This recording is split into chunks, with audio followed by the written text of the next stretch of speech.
Welcome again to the newsroom. These are some stories we are tracking at this time.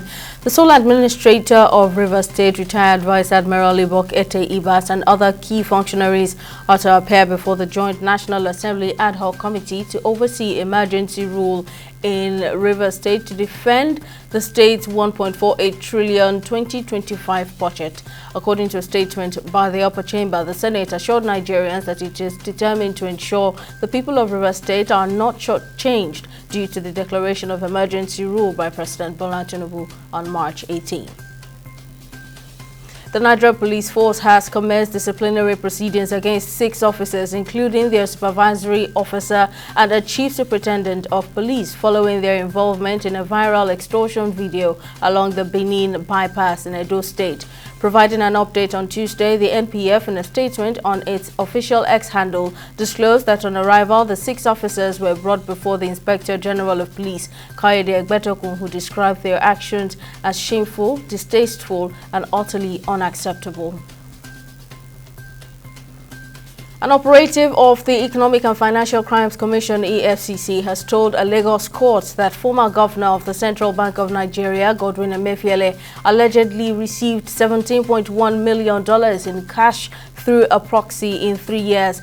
The EFCC official, Alvan Guruman, who testified on Tuesday before the judge of the Special Offences Court in Ikeja, said the funds were delivered between 2020 and 2023 and handed to Emefiele's associate Henry Omoile at the former CBN governor's residence in Ikoyi.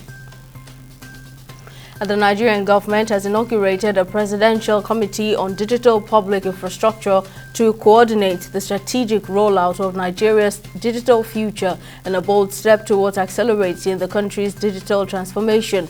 This move follows President Bola Tinubu's directive to implement a comprehensive DPI framework integrating key national systems such as digital identity, financial payment infrastructure, and secure data exchange mechanisms across sectors.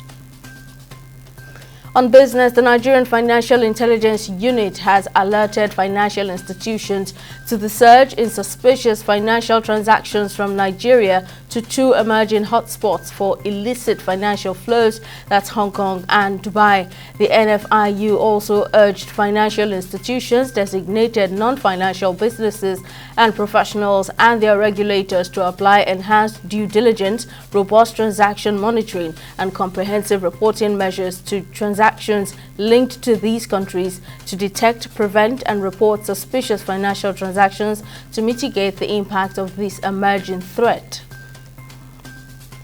At least 44 officers of Niger Republic's defense and security forces have been killed in a deadly ambush by suspected jihadist militants during a river patrol operation in the Doso region. Citing preliminary reports, 27 soldiers were rescued, including several who sustained injuries and are currently receiving medical attention.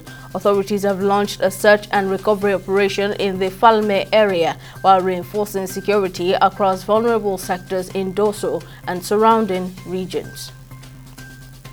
And on sports, President of the World Boxing Organization, Gustavo Olivieri, has declared Moses Ituma the new #1 heavyweight contender following the British Nigerian's second-round knockout of American Mike Balogun in Glasgow on Saturday. The announcement was made via social media just an hour after the 20-year-old southpaw from Chatham successfully defended his WBO Intercontinental title for the 3rd time, extending his unbeaten record to 12-0 with his 10th stoppage victory. That's it on the newsroom at this time. Join us again for more stories.